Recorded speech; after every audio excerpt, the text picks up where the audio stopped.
Video viral polisi tilang travel di tol Ciawi Sukabumi Rp600.000 sambil bentak-bentak dan ancam perekam Undang-Undang ITE.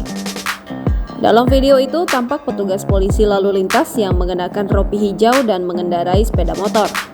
Terdengar Polantas tersebut membentak-bentak dan meminta kunci mobil dari sopir travel dengan nada tinggi.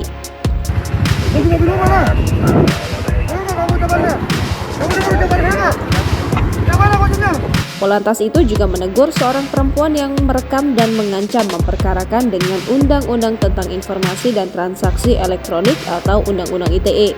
Bukan urusan saya mobil orang. Gak usah ngerekam kamu penumpang, nanti kamu jatuhnya ITE kamu ya. Video polisi yang disebut meminta uang Rp600.000 pada sopir travel itu viral setelah diunggah akun TikTok @hysyhss pada Selasa 27 September 2022. Dari keterangan yang ditulis pengunggah, awalnya Polantas itu menghentikan travel dengan alasan kelebihan muatan dan angkutan gelap. Kemudian, Polantas itu disebutkan meminta uang sebesar Rp600.000 dengan cara setiap penumpang harus membayar Rp100.000. Silahkan para media, silahkan videokan semua polisi yang ada di jalan. Ini saya perintah saya. Ya. Saya langsung pecat.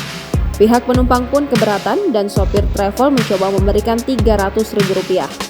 Namun disebutkan oknum Polantas itu menolak.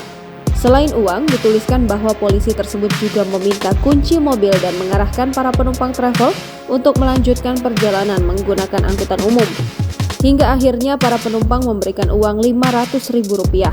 Setelah diberi Rp500.000, travel itu dipersilahkan untuk pergi.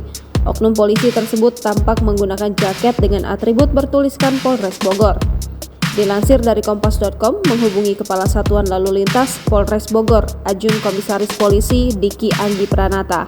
Diki menyebut anggota polisi yang terekam dalam video viral itu kini sedang menjalani pemeriksaan. Namun, Diki tidak merinci terkait waktu dan kronologi kejadian tersebut.